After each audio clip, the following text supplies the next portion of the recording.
Good day, and thank you for standing by.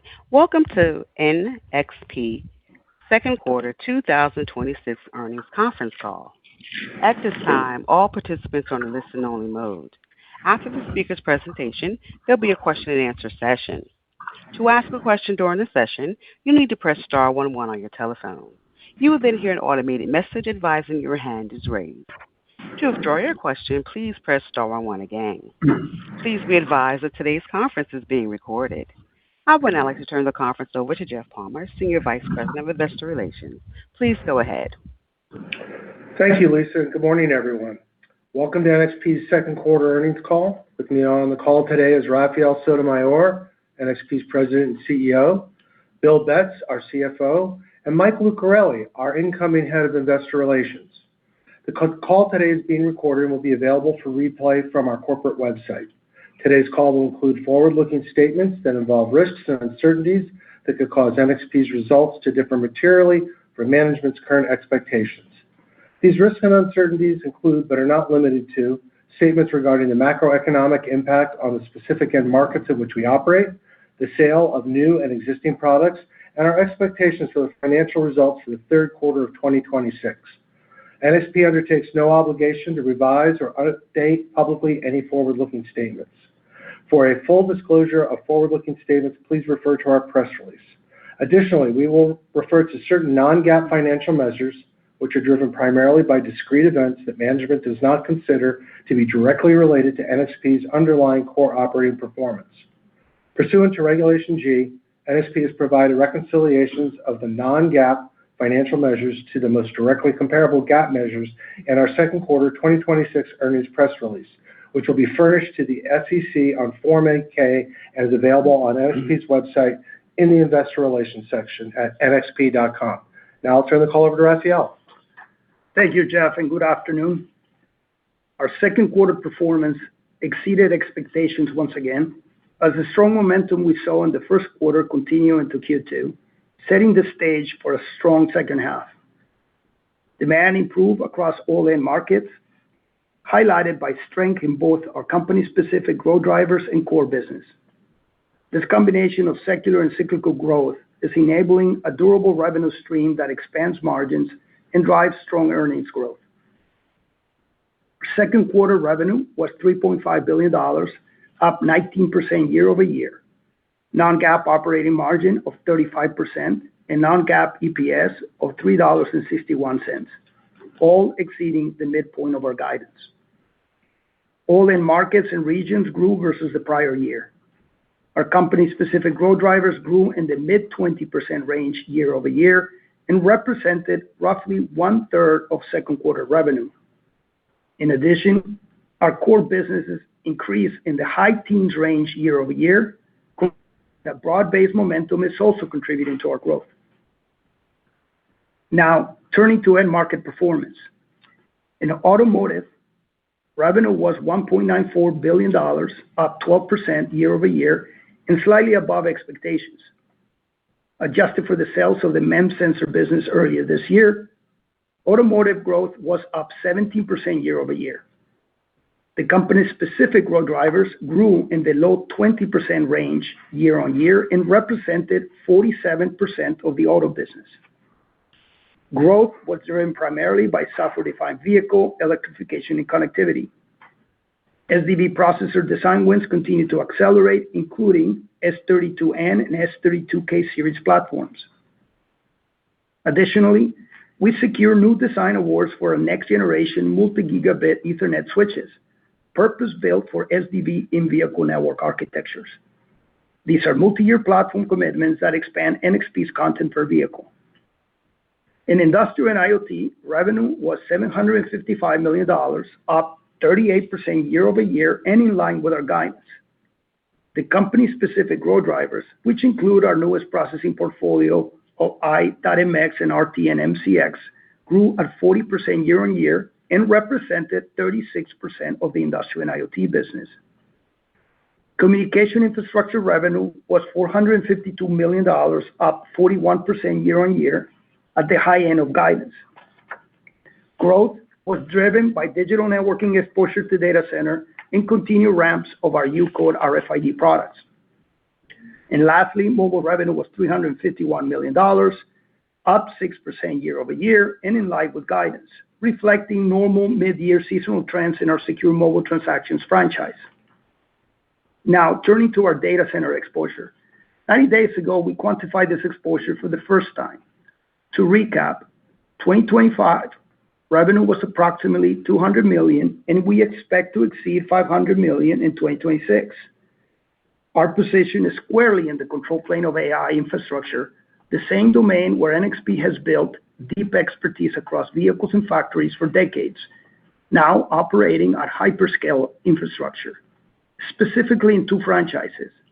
First, top-of-rack switching and smart NIC control, anchored by our Layerscape family, which is ramping across leading hyperscalers. With every new data plane switch generation, as speed increases, the control plane performance must also increase, as there's simply more to manage, monitor, and secure. Hence, we are accelerating our Layerscape roadmap to deliver the control plane performance each new generation demands. Customer engagements gives us confidence that these programs materially broaden our addressable content and extend the franchise well into the future. Second, the processors that control, monitor, cool, and secure every component within a rack. Data center infrastructure is converging towards industrial-grade principles, where reliability, real-time monitoring control, and zero tolerance for downtime is critical. NXP is uniquely positioned as these functions thrive on key industrial processing attributes where our portfolio is differentiated. Now, I want to address something fundamental. AI is moving from the cloud to the physical world, into vehicles, factories, and robots. It is moving directly into the markets where NXP already has leadership positions. Intelligence deployed at the edge demands real-time performance, ultra-low power, and design-in safety and security. True physical intelligence also requires distributing AI workloads across multiple layers of the system, an architecture we call the neural axis, which is the foundation for deterministic and safe operation of physical AI. These are capabilities, again, NXP has spent decades building. Our differentiated position rests in three areas. First, NXP offers the industry's broadest and most differentiated edge AI compute platform. Our portfolio places the right intelligence at the right layer, from high-performance reasoning and coordination in our i.MX and S32N processors to real-time reflexive control in our S32K and i.MX RT families, all unified under our EIQ software environment. This is already translating into measurable growth. We estimate AI-enabled processors will represent approximately 15% of industrial and IoT processor revenue in 2026, more than doubling from last year. Second, physical AI is a system problem, not just a compute problem. Intelligent machines must sense, connect, and act in real time. NXP is the only company that delivers all of this in one integrated, trusted platform, something no compute-only competitor can replicate. Third, winning in physical AI requires reaching a highly fragmented market at scale. Unlike cloud AI, the edge spans thousands of applications and customers across automotive, industrial, and IoT markets. NXP's ecosystem of distribution partners, reference designs, and field support gives us unmatched reach into this market. Taken together, compute, system, and reach, physical AI is already showing up in our revenue, and we expect it to accelerate. Now, turning to the third quarter, the operational metrics we track to assess business health continue to strengthen, and our outlook is better than we anticipated 90 days ago.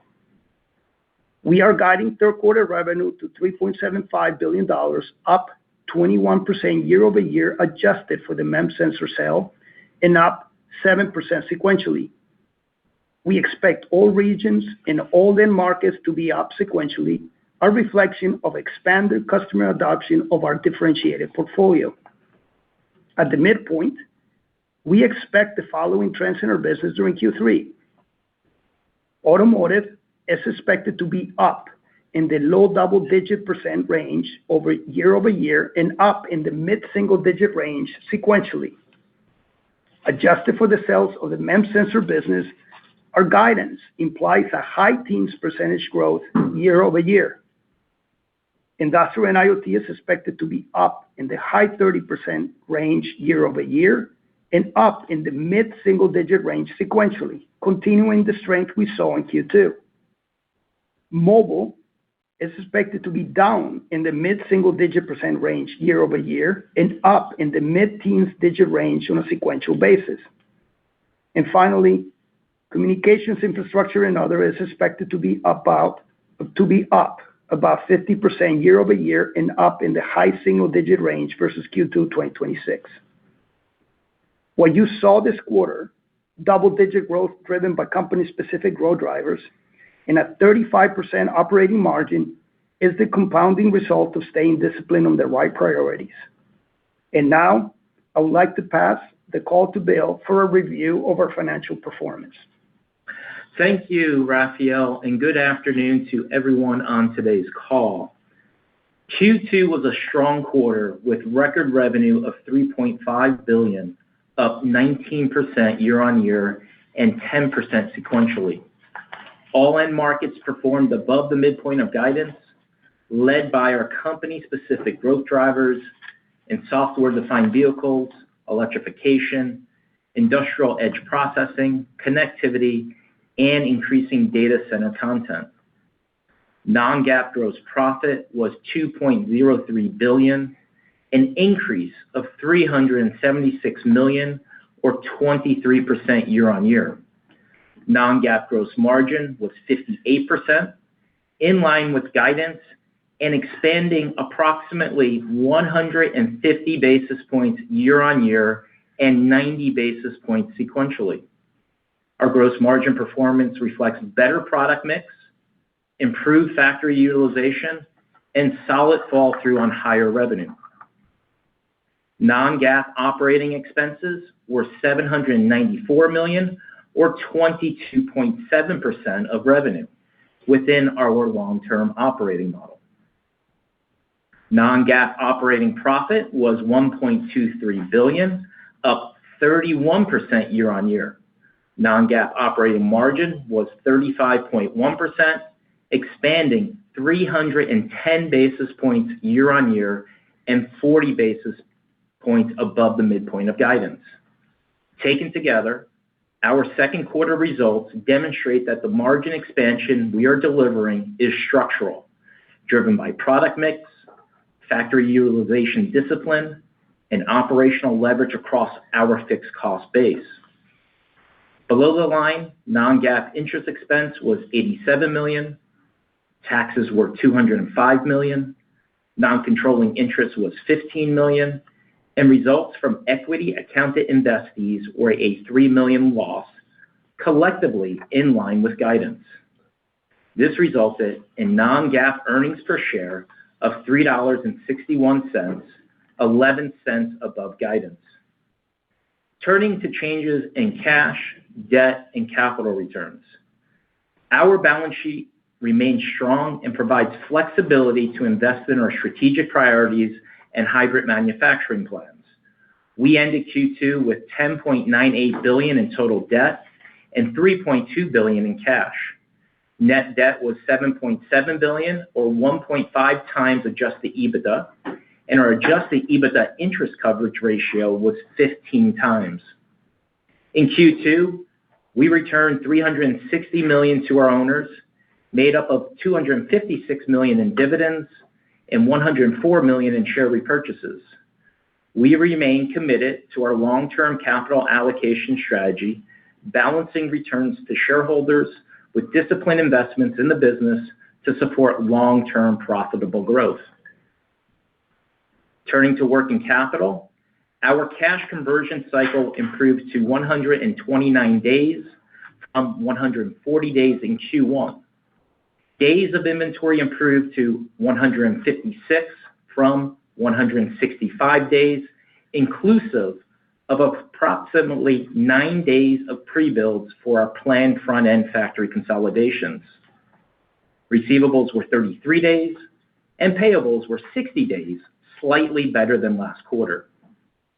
During the quarter, we generated $860 million in operating cash flow, which helped fund the $750 million debt retirement, $360 million of capital returns, $174 million into VSMC, $12 million into ESMC, and $69 million of net CapEx.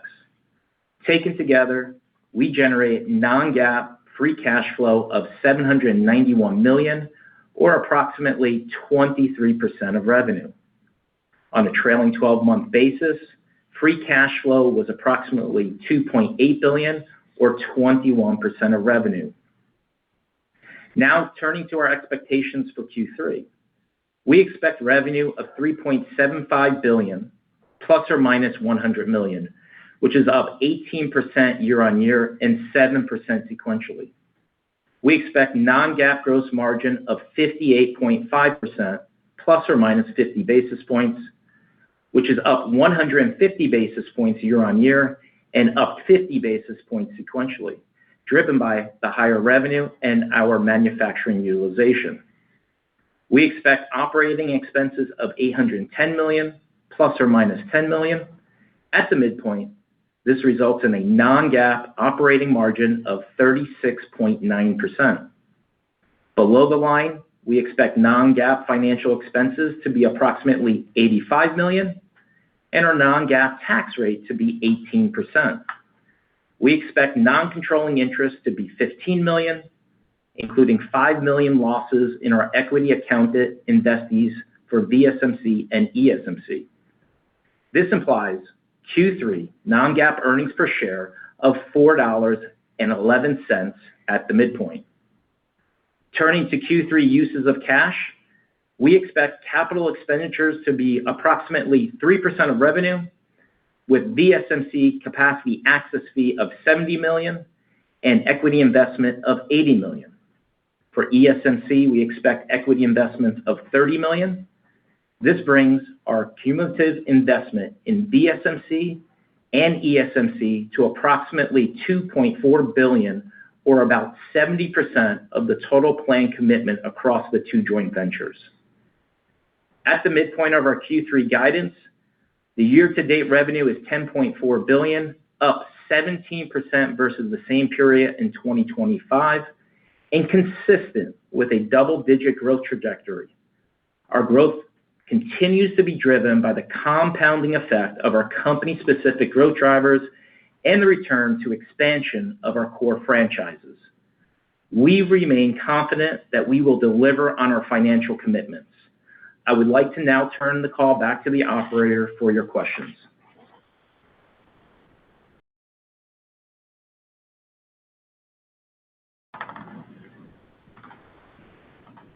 Lisa? Thank you. If you would like to ask a question, please press star 11 on your telephone. You will then hear that automated message advising that your hand is raised. If you would like to remove yourself from the queue, please press star 11 again. We also ask that you please wait for your name and company to be announced before proceeding with your question.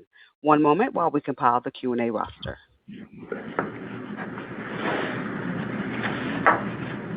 And our first question is coming from the line of Joe Moore of Morgan Stanley. Please go ahead. Great, thank you. I was quite interested in the conversation about physical AI and how it's maybe changing your thinking and the products that you have aligned to that. Can you just talk to how that intercepts customer interest? Areas like software-defined vehicles, are they thinking along those lines? And just how quickly do you think that this transforms into something that's more of a physical AI-driven market? Yeah, thanks, Joe, for the question. The whole notion of cognification of the edge, whether it's industrial and auto, the conversation is now. I don't think we will get a design win without having a big part of a very, very strong value proposition with respect to AI. So it's happening now. But everything starts, before you put AI in a system, everything starts with creating a software-defined system, right? Whether it's a vehicle or whether it's an industrial. And so I think that's the beginning, right? The beginning is, how do you create a software-defined system? What is the platform? And then what is the overlay that you do with AI? It's already happening. I think one of the prepared remarks we said that AI AI-enabled products in industrial and IoT already compose, I think, 50% of our revenue was around basically AI-enabled products. I think this is going to become even more material and bigger as we go into 2027. There's simply no actually activity with a customer today, rarely, without having a really material conversation around how AI is going to get deployed. Okay, thank you for that. Just on the automotive market, can you talk about some of the dynamics there? Some of your peers have talked about maybe the beginnings of restocking from very low levels. I know you've talked about tier 1 inventories being quite low. Are you seeing anything that's different along those lines? Yeah, a great question on the auto side. Since auto, I think this is where our secular story shows up very clearly. You saw in the Q2, we growing into the high teens. This is removing sensor. And I would say that for us, we actually see no restocking, right?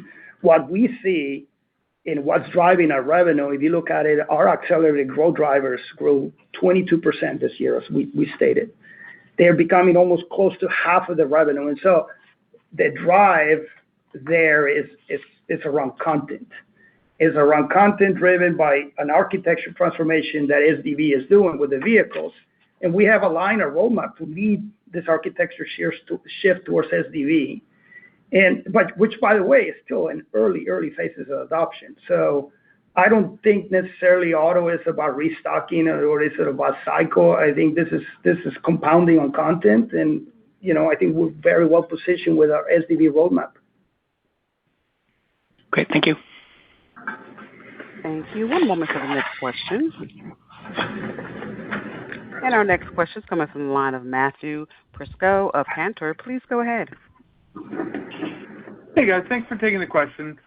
Starting on the industrial side, can you maybe break down the trends you're seeing between the core industrial and the IoT side of the business, and also anything to highlight in the segment from a geographic demand perspective?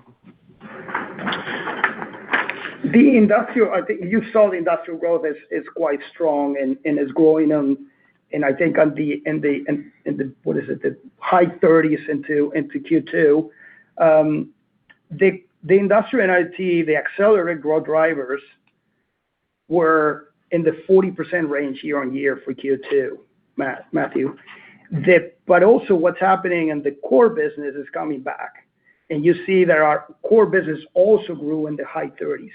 And so very strong growth in industrial and IoT for a total growth for the quarter into the high 30s. And by the way, this is now I think that now is the second year in the year that grow in the high 30s. So this is actually a market that's performing quite well for us. Thanks. And then maybe the pricing side. How are you seeing that as a benefit today, and maybe how much of that is impacting the 3Q guide, and how you think about pricing dynamics through the year? Thank you.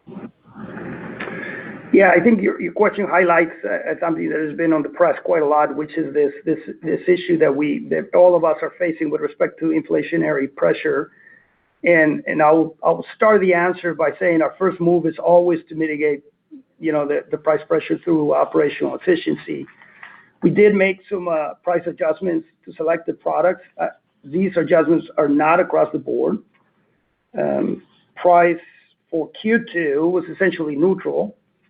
And Q3, our guide already incorporates an estimate, but we won't know the exact impact until much later.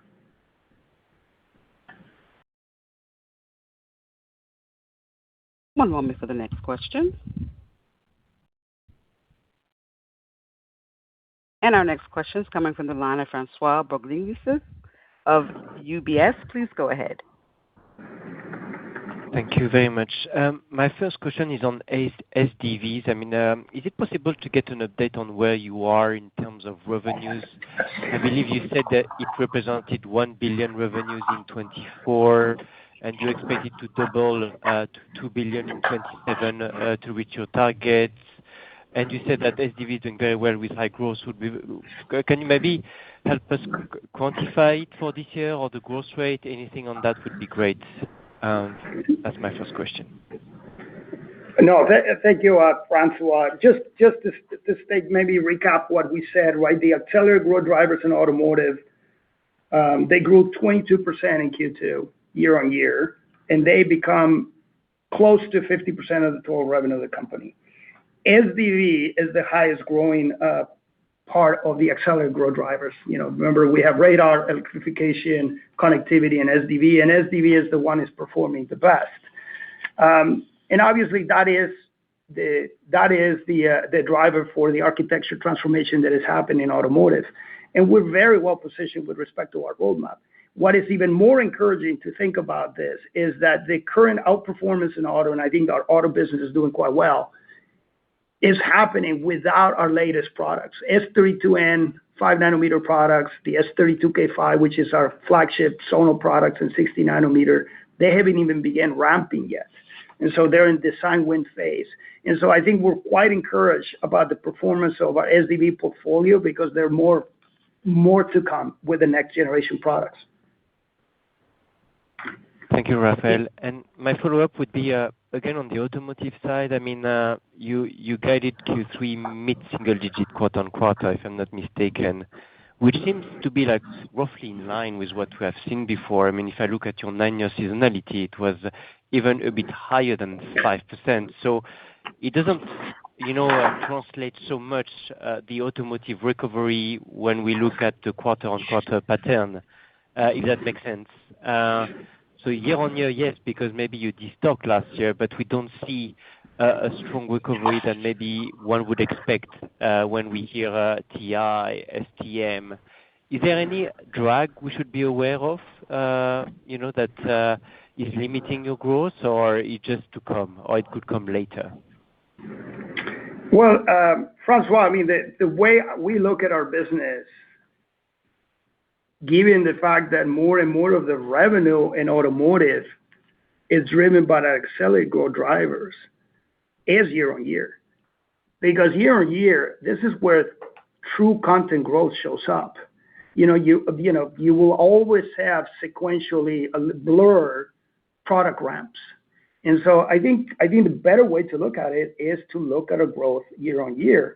And if you look at what where we're guiding into Q3, it's a high teens, it's a mid-teens growth year-on-year, which X sensor, that is quite strong.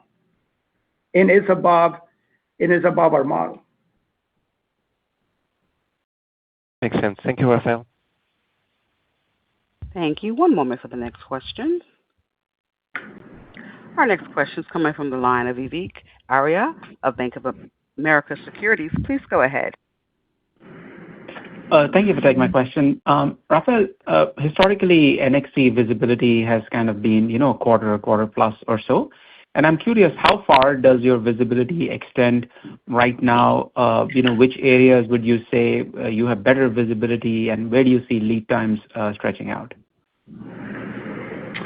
Well, lead times are stretching out, and visibility has improved across all end segments.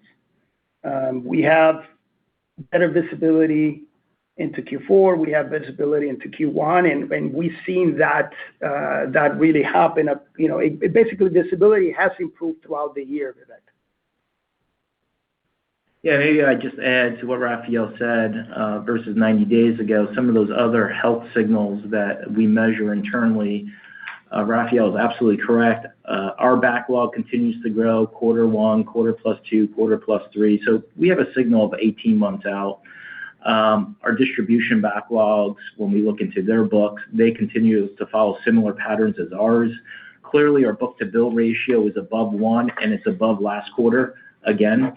As lead times will continue to extend, and we start to extend them, if you remember, maybe 3 or 4 quarters ago. Customer escalations, which we track in the quarter, have doubled since last quarter.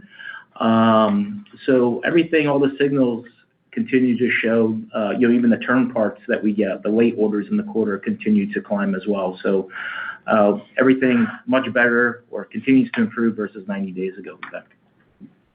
Got it. Thank you. And for my follow-up, I was hoping you could remind us of how you view your typical seasonal pattern in Q4, and given this visibility, if you could care to give us some directional indication of how it might shape up. And if I zoom out, I think on the last call, Rafael, you mentioned you're still comfortable with the 27 outlook, right, which had a midpoint of $16 billion or so.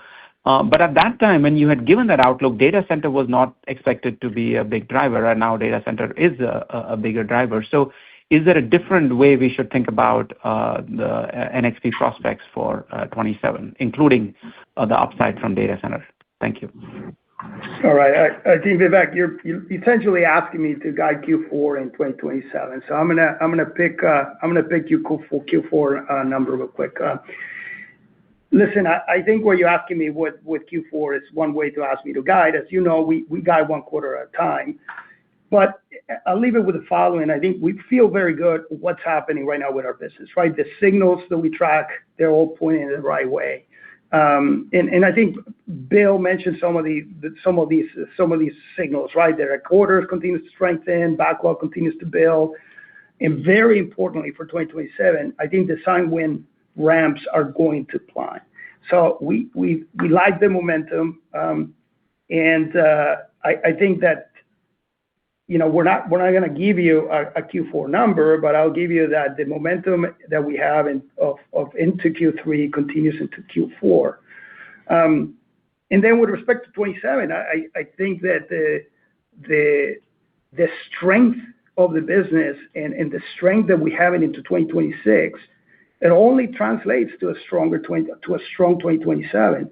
And things have improved, continue to improve, and I think our confidence in our long-term growth rate has only increased, and the portfolio behind it is even better.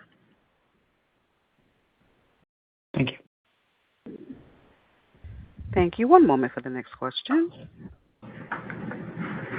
And our next question is coming from the line of Jim Schneider of Goldman Sachs. Please go ahead. Good afternoon. Thanks for taking my question. I was wondering if you could maybe, following up on the prior question, just sort of reiterate the double-digit growth outlook you expressed last quarter on the call in terms of the 2027, and specifically the 60% kind of gross margin level that you expressed. Anything that kind of like changes your confidence there, or is your confidence in fact increased on those targets for next year? Thank you. Hey, Jim, this is Bill. There's no change of what we previously said. As you hear, we continue to see things improve on the revenue side, so that's all intact. Related to gross margins, again, we feel very confident of hitting what we shared using our rule of thumb. You can see that play out in our results from a year-over-year perspective, actually do a bit better. So everything intact, linked to the higher revenues we plan for, and scales very nicely into our model.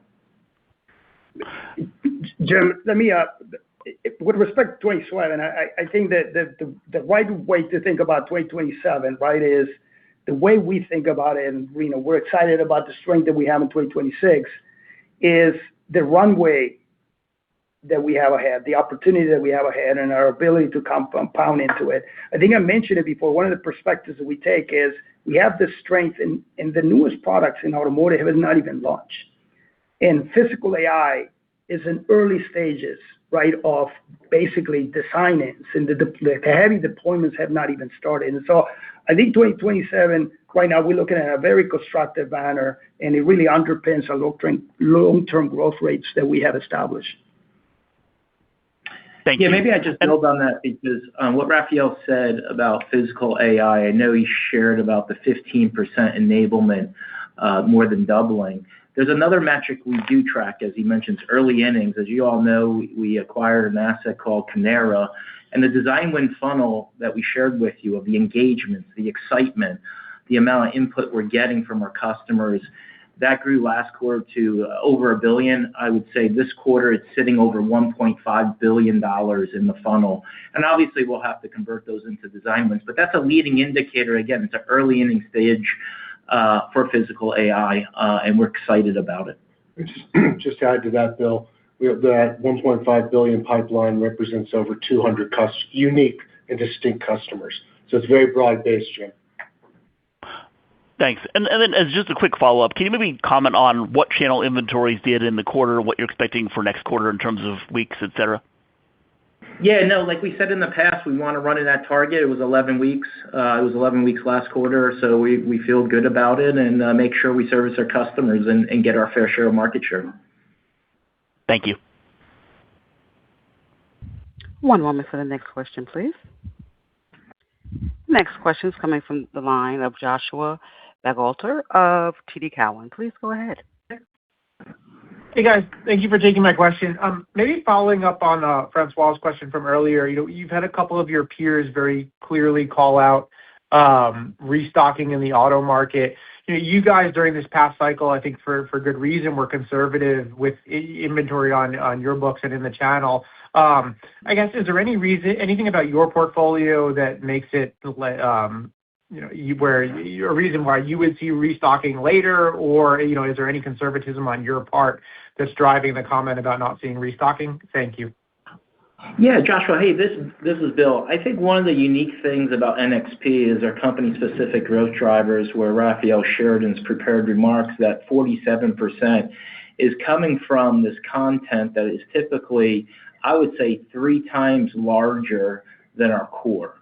And so we are in a different area. We play in a different area of auto, and we expect that 47% to grow toward 50% next year. Related to restocking, again, we have a very good handle on distribution. We know exactly what's going in and what's going out that's serving, more broader customers. And specifically in auto, majority of our Asia customers go through the channel. But in the Western Tier 1s, we track on that and we triangulate it. And as you all know, the Tier 1s, the working capital needs are quite tight. We still see late orders coming in and hand to mouth, and margins for them are quite not that healthy. And so they know we have some inventory. You see it on our balance sheet, and they are still providing late orders to us. And so we monitor this very carefully, but we have not seen the restocking effect specifically with our Western Tier 1s.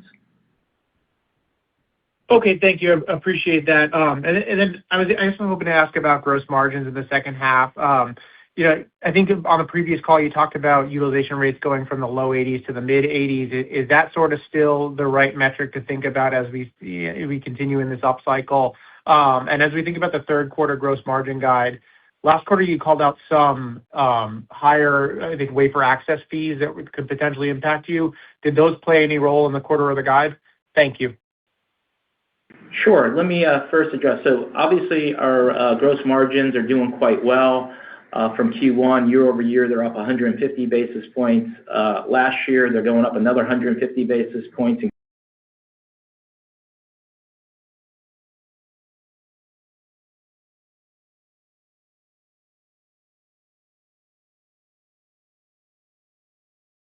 plan to bring them into the mid 80s, so I like to confirm that, and that does help the second half of their gross margins to continue to improve.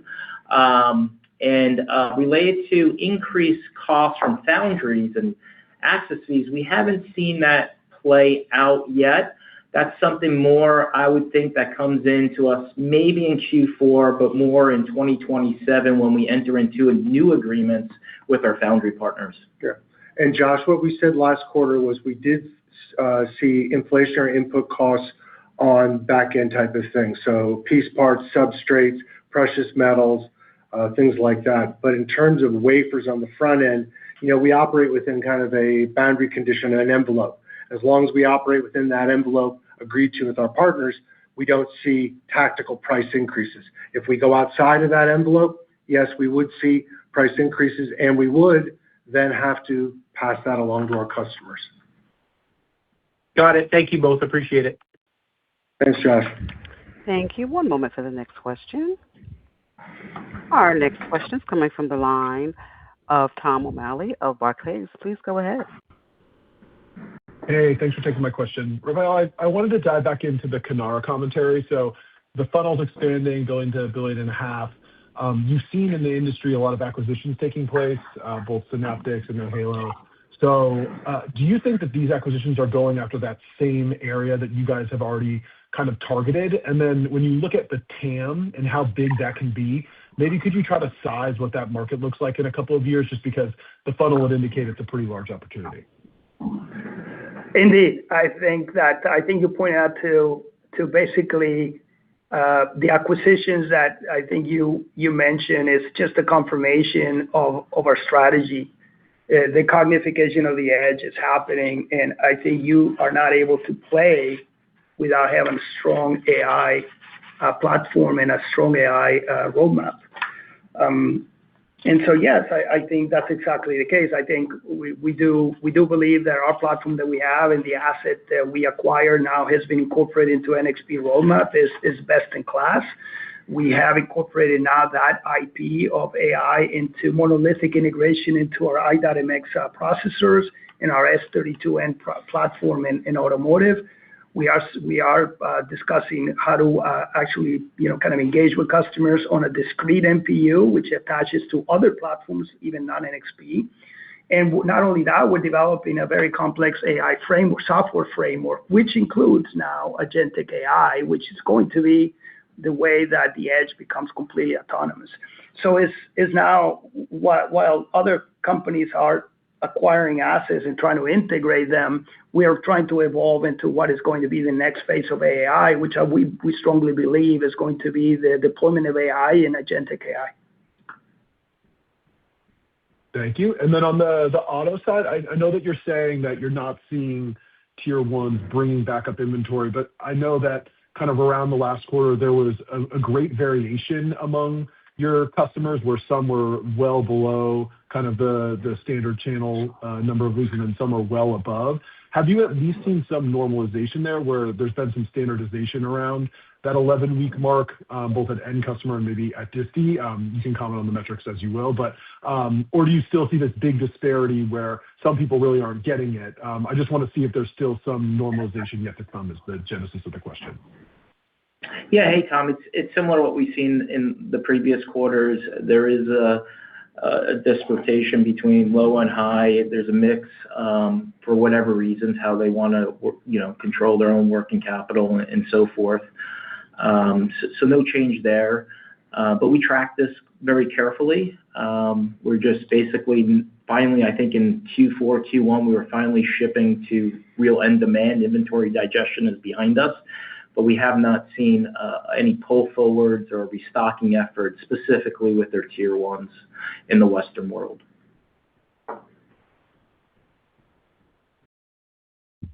Thank you. One moment for the next question. Our next question is coming from the line of Tore Svanberg of Stifel. Please go ahead. Yes, thank you, and congratulations on the record revenue. Rafael, I wanted to go back to the physical AI pipeline, the $1.5 billion. How broad-based is that? Is this a few verticals? Is it many different applications? And which sort of applications should we assume you're going to ramp the earliest? Well, so the excitement is that there is actually broad-based interest on deployment of physical AI or edge AI. And it's happening whether it is, think about HMI applications, basically where a human controls the device via voice commands and replaces whether mechanical buttons or display buttons. There's and the support is there's all sorts of use cases around that. There's plenty of use cases around visual and vision. There's plenty of cases of predictive maintenance. The deployment of physical AI is really broad-based. I think we see a very strong interest in industrial. We saw a strong interest also in automotive for in-cabin type of applications that we're getting pulled into. And so I think really it's going to be such a massive opportunity, massive, I would say, transformation that is happening at the edge.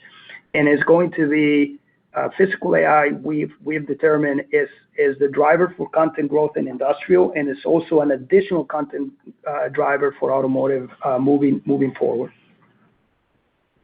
Thank you for that. And as my follow-up, if we think about the current environment, it's a bit strange because you're seeing obviously great bookings momentum, a lot of demand. Then on the other hand, we have these obviously capacity constraints with other components and so on and so forth.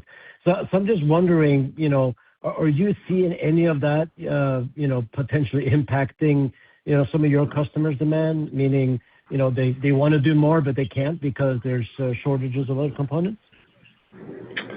Well, I think let me answer the question with a specific. I mean, you can see our Q3 guide has mobile already down year-on-year, even though it grew sequentially and our position with respect to market share has not changed. It already seen an impact, right, of year-over-year, mobile is down. And so I would say that you see it. You saw it in mobile. Now, the concern about memory, especially in memory and the constraints that right now the market isn't literally everybody's talking about it. Everybody's trying to actually design around it, whether it's different products, different packages, different types of DDR. And I think we are literally helping our customers to actually go and make sure that that we help them with the constraints they have. So in pockets, we see it.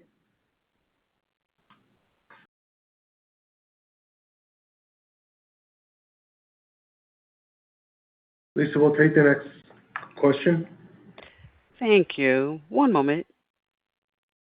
The next question is coming from the line of William Stein of Truist Securities. Please go ahead. Great. Thanks for taking my question. I wanted to ask about the interplay between the backlog that keeps growing and your lead times, and your customer intentions. If your lead times were shorter, would you have been shipping more? In other words, are customers wanting more than what you can deliver now, and you're facing some constraints of your own, and that's why the backlog's growing? Or is it that customers feel emboldened given the demand signals they see in the market, and so they're just lining up to place orders with longer duration? If you could linger on that for a moment, I think it would help us understand what's going on there. Hey, Will, this is Bill. Yeah, I mean, I think what you're saying is what we see, right? We do see escalations. You see our inventory coming down. Late orders have been coming in over the last couple quarters, and now they're realizing they have to place orders, specifically in areas where lead times are longer. I mean, it's not our whole entire portfolio, but I would say that, it's greater than 16 weeks. A big chunk of our portfolio has extended versus last quarter. And so there's, you got to place your orders in line. And so we're seeing that play out, but we're still seeing these late orders come in. So it's a combination of both, I would say, but it's going back to more of a normal type of way of how you should place orders with us in the appropriate lead times. But there are folks that are still trying to place late orders and struggle with it. Great. And then one follow-up, if I can. There are some things going on in the world that are normally disruptive to the electronic supply chain, the wars in particular. Have you seen any change in the impact on your supply chain from the renewed activity in Iran or anything else, any other geopolitical developments? Are you seeing any effect of that that's different from what we've seen over the last few months? No, I would say it's similar. Obviously, we are getting a direct impact on higher input costs, and like as Rafael said, we try to offset those operationally first, and if we can't, we want to protect our gross margins, and unfortunately, we have to pass those on to our customers.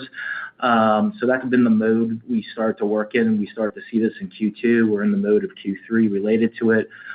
Indirectly, I mean, of course, there's probably things that will impact us indirectly, which is more macro. But if you look at the macro indications, both PMI is doing quite well. GDP has ticked up slightly.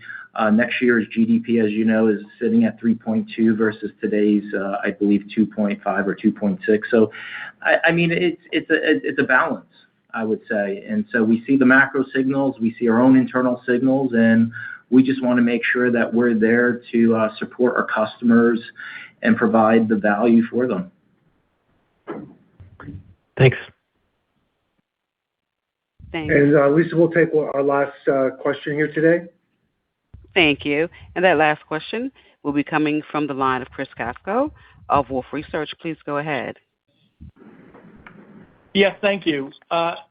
Just a follow-up question with regard to what you had said on pricing. When pricing was starting to move higher during the last cycle, you guys were very specific about it being neutral to gross margins. Is that the case today? In terms of what you're seeing with regard to pricing, could you level set us with regard to the magnitude of that? I know you said you're going to have to wait a while to see the magnitude, but you've obviously made some assumption in terms of your third quarter guidance. Yeah, Chris, let me tackle I'll let Bill tackle the gross margin piece, but let me tackle the way we account for pricing, because I want to be clear, right? Pricing is not necessarily what drives our model.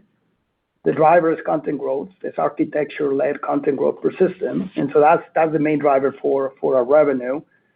In pricing, with respect to the way right now we're framing it, pricing seems to be a little bit monolithic in the way you're framing the question with respect to just a tactical move to overcome higher input costs. But in reality, pricing is very dynamic, and it's a strategic lever for us, right? We use pricing sometimes to capture value, sometimes we use it to increase market share. In some cases, like in the one we discussed right now, to offset input costs. But we do price adjustments every quarter. And every quarter we provide a next quarter guide that has an estimate of that. And so I don't think this time is any different. Bill, do you want to? Yeah, I would just add to what Rafael said is on pricing, right? Typically we give an update once a year. In the beginning of this year, we say we'd be down in the low single digits. At the end of this year, we'll update that. We'll probably be a bit better, I would say, because again, with the selective pricing we're doing because of these higher input costs. And the related to gross margins, obviously, we want to make sure the value we capture, we pass that on to the owners. And obviously, if there's ones that we can't offset and it's a higher input cost like inflation, we have to make sure that, unfortunately, we have to pass that to our customers. And you see that play out throughout the entire supply chain on it. But I think we've been very disciplined here. It is a bit different than COVID, which was more broad-based, and it was a supply issue. This is more of an inflationary issue, I would say, at this time of where we are. Got it. And as a follow-up, if you go a little more detail, you talked a bit about the AI-enabled processors, and how does that value come to NXP? Is it a form of higher content, higher ASPs for the products? Does it drive unit growth? Is it market share? Perhaps a combination of all those. I think you kind of answered the question, but I'll just rephrase what you said. It starts with the products themselves. They have more content, right? So physical AI will drive content from a product perspective. They tend to be higher performance processors, more AI inference content, more software content, and more enablement. Then the system itself becomes also more complex. You have more connectivity. Because of AI, you have more security. And in the case of physical AI and robotics, you must have functional safety. And then you go in the evolution of what's going to happen right now with respect to agentic AI. Now you have a little bit more of a software framework associated with that. So in reality, physical AI for us is a very important driver of content growth, and we intend to actually position our roadmap to lead in this market. Thank you. Thanks, Chris. Thank you. And that concludes the Q&A session for today. I would like to turn the call back over to Rafael, CEO, for closing remarks. Please go ahead. Thank you, everyone, for joining us and for your thoughtful questions. I want to leave you with 3 thoughts. First, our growth is structural, driven by software-defined vehicles, physical AI at the industrial edge, and a nascent data center franchise. Second, we're entering a decade-long adoption of physical AI, which is transforming industries. Through relentless innovation and customer intimacy, NXP is best positioned to lead this transformation. Third, our financial model is scaling exactly as designed. Margin expansion is structural, capital allocation is disciplined, and we are positioned to deliver expanding profitability and growing returns for years to come. The long-term opportunity for NXP has never been clearer. Thank you. Thank you so much for joining. You may now disconnect.